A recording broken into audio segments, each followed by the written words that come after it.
श्री शिवाय नमस्तु भयम। दोस्तों, जैसा कि आप सभी लोग जानते हैं कि 14 अगस्त 2026 शुक्रवार को पड़ रही है सावन महीने की शुक्ल पक्ष द्वितीया तिथि, जो बहुत ही खास है।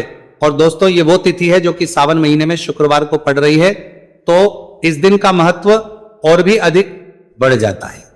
पूज्य गुरु जी ने कहा है कि अगर कभी भी मौका लग जाए और सावन महीने की द्वितीया तिथि शुक्रवार को पड़ जाए तो इस दिन आपको 11 गेहूं के दाने वाला उपाय जरूर करना चाहिए, क्योंकि ऐसा संयोग बहुत ही कम आता है।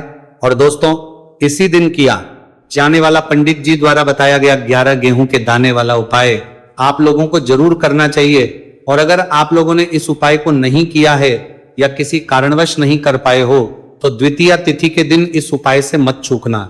दोस्तों देखिए, ये दिन इतना खास होता है, इतना महत्वपूर्ण होता है। देखा गया है कभी कभी बड़े बड़े पूजा पाठ अनुष्ठान से जो मनोकामना पूर्ण नहीं होती है, वह सावन महीने के शुक्रवार के दिन एक छोटे से करने से ही आपकी मनोकामना पूर्ण हो जाती है। और बहुत सारे लोगों ने इस उपाय को किया भी है और उनको इस पूजा पाठ आपको देना जाएगा। उपाय को करने का फल भी जरूर मिला है। अगर आप लोग भी इस उपाय को द्वितीया तिथि के दिन करना चाहते हैं तो आप इस उपाय को पहले अच्छे से समझ लेना, सुन लेना, उसके बाद करना, आपको इस उपाय का फल जरूर मिलेगा। देखना आपकी सभी मनोकामनाएं पूरी हो जाएंगी।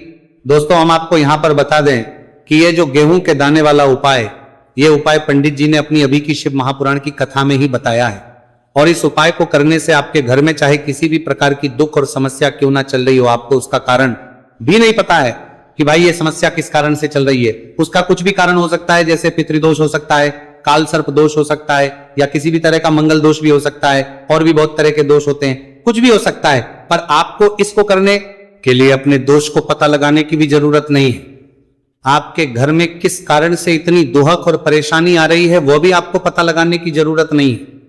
बस शुक्रवार के दिन इस उपाय को कर लेना, क्योंकि इसी एकमात्र उपाय को करने से आपके पूरे घर परिवार में सुख और शांति हो जाएगी। आपके घर में अच्छे अच्छे काम होने लगेंगे। आपकी जो भी मनोकामना होगी वो भी धीरे धीरे करके पूर्ण होना शुरू हो जाएंगी। अब हम समझते हैं इस गेहूं के दाने वाले उपाय को आपको करना कैसे है, किसको करना है, किस समय करना है और कैसे करना है। देखो, उपाय बिल्कुल आसान है, बस समझने वाली बात है। ध्यान से समझिए, उसके बाद ही आप लोग जो है इस उपाय को जरूर कीजिएगा। लेकिन उससे पहले जो भी मेरे भाई, मेरी प्यारी बहनें आज चैनल पर पहली बार आए हैं या मेरी आवाज आज पहली बार सुन रहे हैं, अगर आप भी महादेव के सच्चे भक्त हैं तो वीडियो को और चैनल को सब्सक्राइब जरूर कर लें और कमेंट बॉक्स में लिखें हर हर महादेव, जय भोलेनाथ। अब सबसे पहली चीज हम लोग ये समझते हैं कि इस 11 गेहूं के दाने वाले उपाय को इस शुक्रवार के दिन किसको करना है। तो देखिए, इस उपाय को घर के सभी सदस्यों को करने की बिल्कुल भी जरूरत नहीं है। घर में से कोई एक मुख्य बड़ा सदस्य ही इस उपाय को करेगा तो उस घर परिवार के सभी सदस्यों को इस उपाय को करने का फल मिल जाएगा। पर वो बड़ा सदस्य कौन होगा, कौन व्यक्ति इस उपाय को करेगा? तो यहां पर देखिए, हम आपको बता दें, घर की बड़ी माताएं, बहनें होंगी। घर की बड़ी माताओं, बहनों में से कोई भी एक माता बहन इस वाले उपाय को कर सकती है अपने पूरे घर परिवार के लिए। घर में सभी सदस्यों को इस उपाय को करने की जरूरत नहीं है। मात्र घर की जो बड़ी माताएं बहनें हैं, उनमें से कोई भी एक माता बहन इस वाले उपाय को करेगी तो उसके घर परिवार के पूरे सदस्यों को इस उपाय का फल मिलेगा। अगर किसी कारणवश माताएं बहनें घर में उपस्थित ना हो या वो इस उपाय को कर रही हो, कुछ दिक्कत हो, तो भाई उस जगह पर फिर घर का कोई बड़ा व्यक्ति भी इस उपाय को कर सकता है। माताओं बहनों के करने का मतलब यह था कि माताएं बहनें घर की लक्ष्मी होती है। जब घर की लक्ष्मी कोई उपाय करती है तो निश्चित ही भगवान शिव जी बहुत जल्दी प्रसन्न होते हैं और उपाय का फल में बहुत जल्दी और बहुत बड़ा करके भी यहां पर देते हैं। तो आप लोग ये बात समझ गए होंगे। अब हम ये बात समझते हैं इस वाले उपाय को हमें करना किस समय है। इस 11 गेहूं के दाने वाले उपाय को हमें इस शुक्रवार द्वितीया तिथि के दिन करना किस समय है। तो देखिए, इस उपाय को करने का जो समय है शाम का समय है। अब देखिए, यहां पर हम मुख्य रूप से सुबह का समय नहीं बोलेंगे, क्योंकि देखिए ये जो नया साल है और आप सभी लोग जानते हैं इसका शाम का जो समय होता है ना, इस दिन भगवान शिव और माता पार्वती जी का सबसे प्रिय दिन होता है। तो आप लोग इस गेहूं के दाने वाले उपाय को शाम के समय में कर सकते हो। और देखो, अगर सुबह करोगे तो आप 8 बजे से 11 बजे के मध्य उपाय को कर सकते हो। और देखो, अगर शाम के समय कर रहे हो तो इस दिन जरूर शाम के समय का ध्यान रखना कि रात के 6 बजे से लेकर 7 बजे के बीच में अगर आप इस उपाय को कर सकते हो तो बिल्कुल कर लेना। पूरी कोशिश करना, आपको उपाय का फल जरूर मिलेगा। ये बात आपको समझ आ गई। अब बात करते उपाय की। देखो, गुरुजी ने कहा है कि अगर शुक्रवार के दिन द्वितीया तिथि व्रत पड़ जाए तो इस दिन आपको 11 गेहूं के दाने वाला तो अवश्य ही करना चाहिए। देखो, ये उपाय, यदि आपके जीवन में कर्जा बहुत अधिक है, आपके जीवन में संकट बहुत अधिक रहते हैं, आपके ऊपर बहुत अधिक विपदा आ रही है, बार बार आपको अपने व्यापार में और अपने धन में हानि देखने को मिल रही है, यानी कि आपको प्रत्येक कार्य में हानि हो रही है, तो आपको यह उपाय करना चाहिए। देखिए, इस उपाय के लिए आपको 11 गेहूं के दाने आपको लेने हैं। ठीक है, 11 लेने के बाद में आपको जरूरत होगी चावल के दानों की। 11 चावल के दाने और 11 गेहूं के दाने, और चावल के दाने खंडित नहीं होने चाहिए। अब आप कहोगे, भैया गेहूं कहां से लेने? देखो, आपको किसी भी किराना स्टोर पे गेहूं के दाने मिल जाएंगे, जाके ले लेना। ठीक है ना? 11 गेहूं, 11 चावल के दाने लेने हैं। साथ ही साथ आपको एक तांबे का लोटा लेना है और उस तांबे के लोटे में आपको जल भरना है। जल आपका खुद के घर का होना चाहिए, मंदिर का नहीं होगा। अब आप ये सब सामग्री लेकर पहुंच जाओगे महादेव के शिवलिंग के पास में शाम के टाइम पे, प्रदोष काल में। देखो, जब आप ये उपाय कर रहे हो तो अपना फेस रखना उत्तर दिशा, नॉर्थ डायरेक्शन की तरफ। अब यहां पे जो मैं आपको क्रम बताने जा रहा हूं ना, उस मेरे क्रम को बहुत ध्यान से सुनिए। महादेव को अगर कोई सबसे प्रिय है ना, तो उनकी सबसे छोटी पुत्री, जिनका नाम है माता अशोक सुंदरी, जो आपके पास में चावल के 11 दाने हैं ना, चावल के 11 दानों को माता अशोक सुंदरी के स्थान पर आपको अपना नाम और गोत्र बोलते हुए समर्पित कर देने हैं, है ना। चावल के दानों को रखने के बाद में जो आपके पास में तांबे का लोटा है ना, उस तांबे के लोटे को कहीं पे भी हम जल नहीं चढ़ेंगे। सिर्फ और सिर्फ माता पार्वती का जो हस्तकमल आपको दिख रहा है, यहीं पे गोल गोल आपको समर्पित करना है, उसी जल को, और कहीं नहीं। ना तो माता अशोक सुंदरी के स्थान पर, ना तो के ऊपर, सिर्फ आपको यहाँ पे गोल गोल जलाधारी पर आपको उस जल को समर्पित करना है। अब आपके पास में बचे हुए हैं 11 गेहूं के दाने और बचे हैं उन्हीं 11 गेहूं के दाने को आपको अपनी मनोकामना, अपने विशेष कहते हुए महादेव के शिवलिंग के ऊपर अगर आप द्वितीया तिथि के दिन प्रदोष काल में समर्पित कर देते हैं तो आपकी जो भी मनोकामनाएं होंगी, जो भी विश होंगी, महादेव पूरी जरूर करते हैं। अन्न समर्पण करने से, उस खासकर गेहूं को समर्पण करने से हमारी इच्छाएं पूरी होती हैं। और अगर वो दिन द्वितीया तिथि का दिन हो, तब तो इससे सुंदर संयोग कुछ भी नहीं हो सकता। आपकी इच्छाओं को पूरा करने के लिए बहुत स्पेशल, बहुत प्यारा सा उपाय आप सभी को जरूर करना है। ध्यान में रखिएगा, ये उपाय प्रदोष काल में करना है। देखो, गुरुजी ने कहा है, भगवान शिव के शिवलिंग पर 33 कोटि देवी देवताओं का वास होता है। अगर हम लिंग के सामने कुछ भी उपाय करते हैं तो हमारे सभी देवी देवता हमसे खुश हो जाते हैं। ये उपाय आपको अवश्य करना है।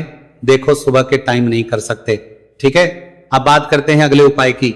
देखिए, इस उपाय के लिए आपको 2 दीपक लेने होंगे। दोनों ही दीपक आप मिट्टी के भी ले सकते हैं और दोनों ही दीपक आप शुद्ध आटा मढ़कर उनके भी तैयार कर सकते हैं।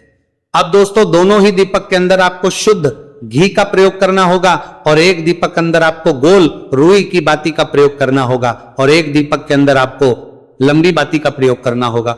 लंबी बाती वाले दीपक के अंदर आप मौली वाला जो धागा आता है कलावा का, उसकी बाती का प्रयोग भी आप लंबी बाती वाले दीपक के अंदर कर सकते हैं। देखिए, 2 दीपक वाला ये चमत्कारी उपाय केवल शुक्रवार की रात्रि में ही किया जाता है, इसीलिए आपको इस उपाय को बहुत ही ध्यान से समझना। इसी के साथ में आपको 1 चुटकी काले तिल के दाने लेना है और इसी के साथ में आपको मात्र 1 चुटकी हल्दी भी लेनी होगी। अब दोस्तों, ये सभी सामग्री लेकर के आपको रात्रि के समय पहुंच जाना है अपने घर में। जहां कहीं भी तुलसी जी का पौधा, तुलसी माता का निवास स्थान है, वहां पर देखिए दोस्तों, सबसे पहले तो आपके पास जो एक गोलबाती का दीपक, उसे आपको तुलसी जी के वहां पर प्रज्वलित करना है। दीपक को प्रज्वलित करते समय आपको ओम नमो भगवते वासुदेवाय या इस मंत्र का 11 बार जाप कर लेना है। अब देखिए दोस्तों, आप जो 1 चुटकी काले तिल के दाने लेकर के आए हैं, उन्हें आपको अपने सीधे हाथ में रखना है और जो आपने गोलबाती वाला दीपक प्रज्वलित किया है माता तुलसी जी के वहां पर, उसके ऊपर से आपको इन 1 चुटकी काले तिल को घड़ी की दिशा में घुमाना है। आपको अपना नाम और अपनी गोत्र को बोल देना है और फिर आपको इन काले तिल को उससे जलते हुए दीपक के अंदर डाल देने हैं देखिए काले तिल भगवान विष्णु के पसीने से उत्पन्न हुए हैं, और जब हम ये दीपक रात्रि में प्रज्वलित करते हैं तो इससे हमें हमारे कर्ज में राहत मिलती है, हमारे जीवन में धन प्राप्ति के नए नए मार्ग खुलते हैं, हमारा अगर कोई भी कार्य रुका हुआ है तो वह भी परिपूर्ण होता है। देखिए गोल बाती का जो दीपक है, विशेषकर हम माता तुलसी के वहां पर भगवान विष्णु और माता लक्ष्मी के निमित्त प्रज्वलित कर रहे हैं। इस प्रकार से आपको ये दीपक प्रज्वलित कर देना है। अब जो आपके लंबी बाती का दीपक है, एक चुटकी हल्दी है, तो इससे आपको लेकर के पहुंचना है अपने घर के मंदिर में। आपके घर के मंदिर में माता लक्ष्मी की जो भी प्रतिमा ही मूर्ति है उनके सामने सबसे पहले तो आपको ये लंबी बाती का दीपक रखना है, फिर आपको दीपक को प्रज्वलित कर देना है। दीपक को प्रज्वलित करते समय आपको महालक्ष्मी इस मंत्र का जाप करते रहना है। अब दोस्तों आपके पास जो एक चुटकी हल्दी है उसे आपको अपने सीधे हाथ में रखना है, और इस एक चुटकी हल्दी को आपको उस दीपक के ऊपर से 11 बार घड़ी की दिशा में घुमाना है, और आपको महालक्ष्मी नमः मंत्र का जाप करते रहना है, और इस एक चुटकी हल्दी को आपको उसे दीपक के अंदर डाल देना है। देखिए एक चुटकी हल्दी वाला जो दीपक है आपके जीवन से दुर्भाग्य को समाप्त करता है, माता लक्ष्मी की आपको कृपा प्राप्त करवाएगा, धन प्राप्ति के आपके जीवन में नए मार्ग बनाएगा। देखो अगला उपाय है वो भी बहुत ज्यादा खास है, तीनों उपाय को आप जरूर सुनना, क्योंकि जो आपको अच्छा लगे वो उपाय आप कर सकते हैं। देखिए इस उपाय के लिए आपको 2 हरी इलायची लेनी होगी। हरी इलायची आपको साबुत लेनी है, खंडित नहीं होनी चाहिए, और इसी के साथ में आपको मात्र थोड़ा शहद लेना है। शहद आपको मात्र आधा चम्मच या फिर उससे भी कम ले लेना है, और इसी के साथ में आपको एक दीपक आप चाहे तो मिट्टी का भी ले सकते हैं, और आप चाहे तो शुद्ध आटा मढ़कर उसका दीपक भी आप तैयार कर सकते हैं। इस दीपक के अंदर आपको मौली का जो धागा आता है कलावा का, उसकी बाती का प्रयोग करना होगा, यानी कि इस दीपक के अंदर आपको लाल रंग की बाती का प्रयोग करना होगा, और इस दीपक के अंदर आपको शुद्ध घी का प्रयोग करना होगा। अब ये सारी सामग्री लेकर के आपको अपने घर में जो भी मंदिर है वहां पर पहुंच जाना है, और आपको मां लक्ष्मी के किसी भी स्वरूप के सामने बैठ जाना है। अगर माता लक्ष्मी की फोटो है, माता लक्ष्मी की प्रतिमा है तो उनके सामने आपको बैठ जाना है। अगर माता पार्वती की प्रतिमा है तो उनके सामने आपको बैठ जाना है, यानी कि किसी भी माता के स्वरूप के सामने आपको बैठ जाना है। अब देखिए सबसे पहले तो आपको माता रानी के सामने सी चावल की ढेरी बना देनी है, यानी कि सी अक्षत के दाने आपको माता रानी के सामने रखना है। उसके बाद आप एक दीपक लेकर के गए हैं, उस दीपक को आपको उन्हीं चावल के दानों के ऊपर रख देना है, और फिर इस दीपक को आपको माता रानी के सामने प्रज्वलित कर देना है। देखिए इस दीपक को आपको बना रखना है। दीपक को प्रज्वलित करते समय आपको ओम महालक्ष्मी नमः इस मंत्र का लगातार जाप करते रहना है। दीपक को प्रज्वलित करने के बाद आप जो 2 हरी इलायची लेकर के गए हैं उसमें से एक हरी इलायची को तो आपको उसी दीपक के अंदर डाल देनी है, और वहीं पर आपको से कम 21 बार ओम महालक्ष्मी नमः इस मंत्र का जाप कर लेना है। अब आपके पास जो शहद है और एक हरी इलायची है उसे सीधे आपको लेकर के पहुंच जाना है भगवान शिव के मंदिर में। पूज्य गुरु जी ने बताया है कि यह उपाय आपको सिर्फ और सिर्फ शाम के समय ही करना होगा। शाम को जब भी सूर्यास्त का समय होता है तो उस समय आपको यह उपाय करना है, लेकिन सबसे पहले तो आपके पास जो एक हरी इलायची है उसे आपको उस शहद के अच्छे से डुबो देना है, यानी कि शहद का लेपन उसे हरी इलायची के ऊपर चारों तरफ आपको कर देना है। अब ये जो शहद से युक्त हरी इलायची है इससे आपको भगवान शिव के शिवलिंग पर अर्पित कर देनी है, और आपको वो श्री शिवाय नमस्तु भयम इस मंत्र का लगातार जाप करते रहना है। फिर इसके बाद आपको 1 लोटा जल भी अपने साथ लेकर के जाना है, तो ये 1 लोटा जल भी आपको धीरे धीरे शिवलिंग पर समर्पित कर देना है, और आपको इस मंत्र का जाप करते रहना है। फिर इसके बाद आपको अपने घर आ जाना है। इस प्रकार से आपको ये उपाय कर लेना है। तो चलिए दोस्तों जान लेते हैं गुरुजी द्वारा बताए गए दूसरे उपाय के बारे में। देखिए इस उपाय के लिए आपको लेना है 11 चावल के दाने। गुरुजी ने कहा है चावल के दाने खंडित नहीं लेने, बिल्कुल साबित होने चाहिए। उसके साथ में आपको लेना है एक बेलपत्र। बेलपत्र का भी नियम है, अगर आपके पास बेलपत्र नहीं है तो आप शिवलिंग से उठाकर उसको पुनः शुद्ध जल से धोकर इस्तेमाल कर सकते हैं। इस प्रकार आपको बेलपत्र लेना है। इसके बाद आपको 1 लोटा जल लेना है। अब ये सब सामग्री लेकर आपको जाना है महादेव के मंदिर में। देखो अब आपको उत्तर साइड में खड़े हो जाना है, और सबसे पहले आपको एक बेलपत्र अपने हाथ पर और 11 चावल दाने रखकर शिवलिंग के ऊपर अपना नाम और गोत्र बोलते हुए समर्पित कर देना है, और का लगातार जाप करना है। अब आपको जो 1 लोटा जल साथ में लेकर आए थे उसे धीरे धीरे बेलपत्र और चावल दाने के ठीक ऊपर आपको समर्पित करते जाना है, और शिव पुराण के मूल मंत्र श्री शिवी का 11 बार जाप करना है और अपनी मनोकामना बोलते जाना है। देखो बस छोटा सा उपाय करना है, देखना एक दिन आपके सब काम बनने लग जाएंगे। गुरुजी का बहुत ही विशेष उपाय है। चलते हैं तीसरे उपाय के। देखिए देखो इस उपाय के लिए आपको लेना है एक गोल बाती का दीपक। आप चाहे तो मिट्टी का ले सकते हैं या फिर घर से शुद्ध आटा मढ़कर उसका दीपक आप तैयार कर सकते हैं। इसके बाद आपको लेना है शुद्ध गाय का घी।